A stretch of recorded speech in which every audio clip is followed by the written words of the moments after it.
This weekend is ADCC, and it is my opinion that ADCC is the best jiu-jitsu competition in the world. I would further argue that this year's ADCC is the best ADCC of all time. So we've got the best ever version of the best event there is. It's a lot of pressure on me now to make this the best video ever made on YouTube about jiu-jitsu, but I'll give it a crack. If you're new here, welcome. I'm Justin. Please subscribe to support the channel.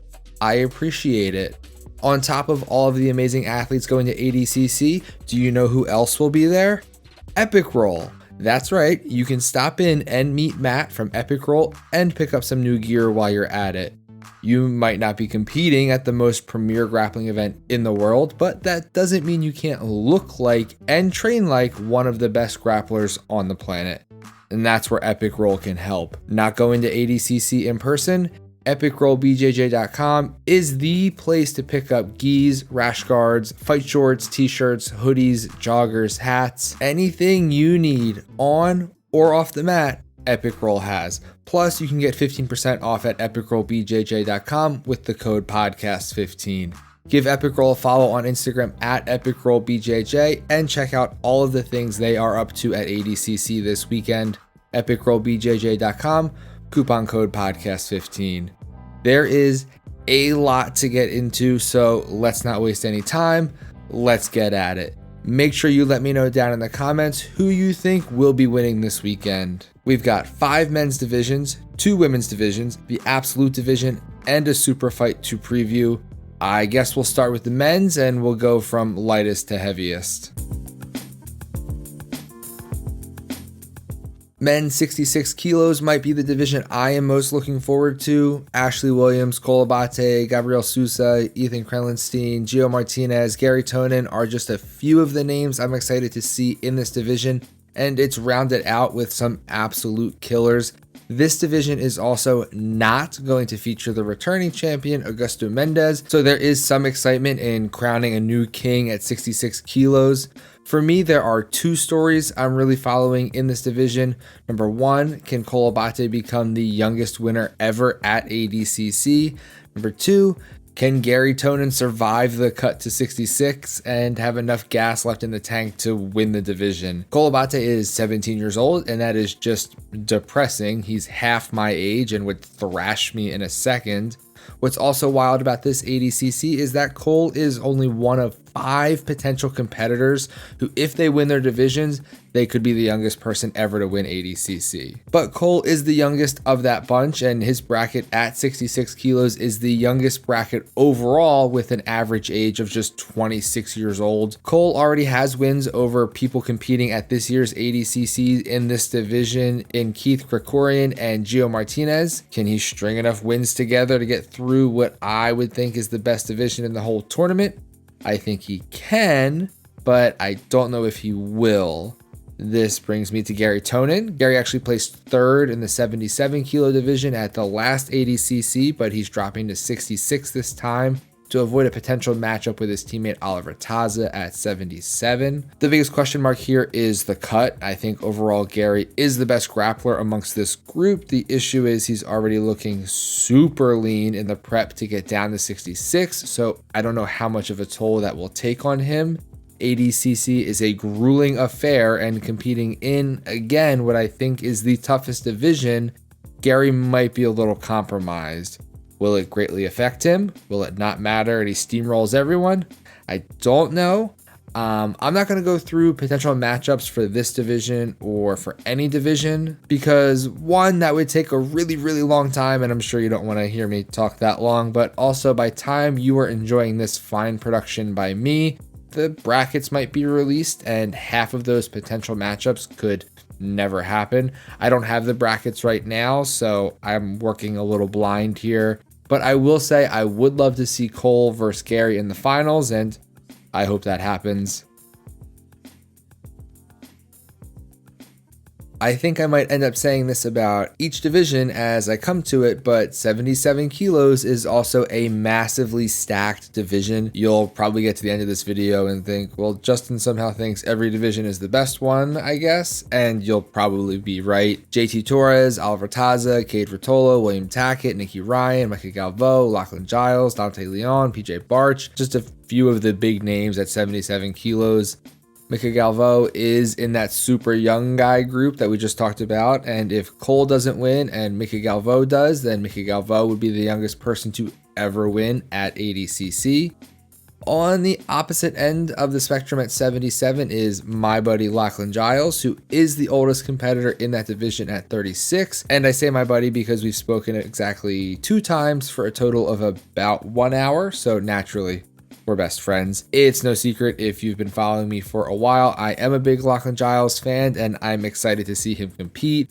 At the last ADCC, he lost in the first round of the bracket, but then went on to win 3rd in the absolute in what was probably the biggest story coming out of the last ADCC. I don't think returning champion JT Torres will keep his crown, and I think we will have a new king at 77 kilos. I think that Cade Rotolo could make a good run in the bracket, and I also wouldn't be surprised to see Micah Galvao in a final. The fan in me wants Lachlan to win it, but I'm actually thinking we'll see a Nicky Ryan win at 77 kilos, even though B Team has had a bit of a mixed bag of success of late. Please let me know down in the comments why that is a bad pick. At 88 kilos, returning champion Matthias Diniz will look to fight off the likes of J-Rod, Ty Rotolo, Mason Fowler, Jean-J Ribeiro, Josh Hinger, Pedro Marino, Wagner Hocha, and Hulk Barbosa, amongst others. You see how we're like 3 divisions into this preview when we've already mentioned like 20 to 30 of the best guys on the planet.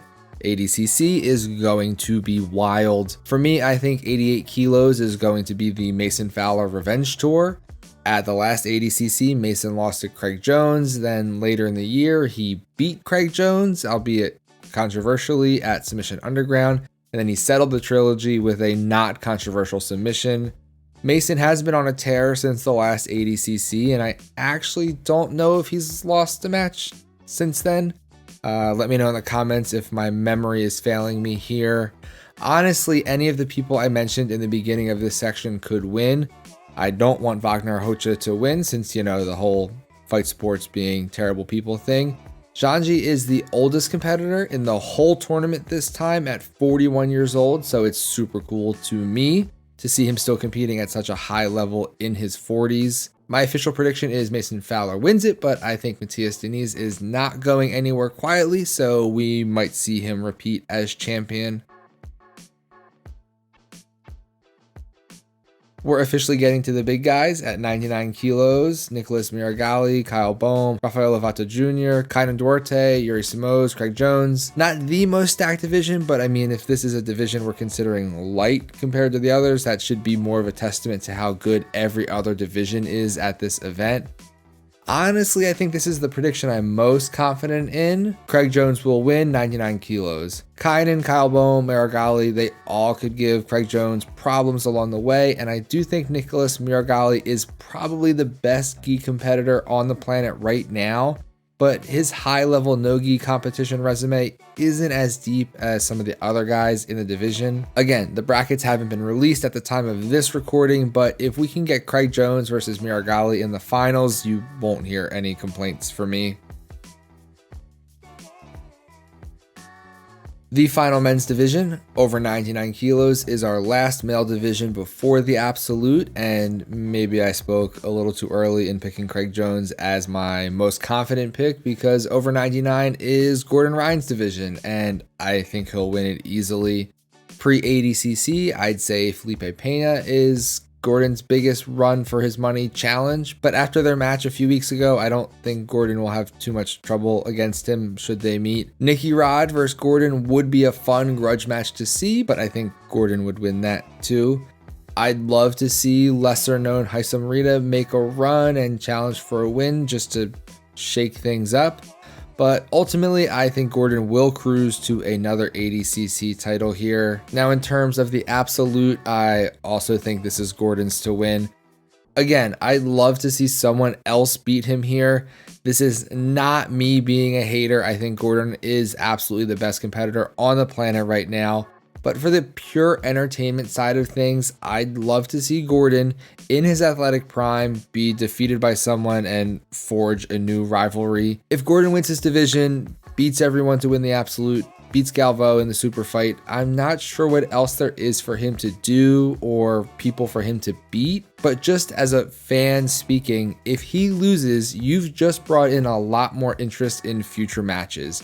If we see he's human, that opens up more options than if he continues to be a Terminator and beat everyone, which I do think he will in his bracket, the absolute and the super fight. Andre Galvao, one of the best to ever do it, a legend in the game, and despite still being carved from stone and juiced to the gills, he is 40 years old. He's also had only one match, I think, since winning the absolute at the 2019 ADCC. On the other hand, Gordon Ryan is 27 years old, also juiced to the gills, and is currently beating anyone and everyone willing to face him. There's no disrespect to Andre Galvao. The match with Gordon, it will not be close. The biggest question mark for Gordon coming in is that he's doing his division, the absolute, and the super fight. 3 things in a weekend. Can he handle that workload? I think he can, but we will see. Officially though, I'm thinking we see Gordon run the gauntlet and win all 3 things this weekend. Turning our attention to the women's division, the women are split into under 60 kilos and over 60 kilos. Starting with the under, Bianca Basilio is defending her title, and I think Fionn Davies and Maisa Bassos might give her a tough time. And you can't ever look at a division with Bia Mesquita in it and think she's not going to be a factor. I am putting my money on Fionn Davies. She's been on a tear so far this year, and she has wins over some big names, including a win over Bia at the last ADCC, but she also lost to Bianca Basilio in that same tournament. So I'm not entirely sure how this bracket shakes out, but my gut is telling me it's Fionn taking the win. As expected, Gabby Garcia is defending her over 60 kilos title, and despite being seemingly unbeatable in the lead up to the last ADCC, she hasn't had that much success since 2019. In this bracket is Elizabeth Clay, someone who actually lost to Gabby a few years ago, but I maintain that was a robbery and Clay clearly won that match. I think the winner of this division will either be Gabby, which I don't think is likely, or Elizabeth Clay, or Rafaela Guides. Guides actually has a few wins over Clay, and yes, I know you can't always rely on jiu-jitsu math, but I think Guides will take it. So there we have it. I think I touched on everything coming up this weekend, and I am sure of 2 things. Number 1, I got some predictions wrong, and number 2, you probably disagree with something I said. Well, what better way to let me know that than to head to the comment section and let me know your thoughts on this upcoming ADCC and who you think is winning. I am obviously super excited for this weekend, and I will try to get an ADCC recap out as soon as possible after the event. So make sure you are subscribed to the channel and you have the notifications turned on so you don't miss that. Thank you so much for watching, and I'll see you next time.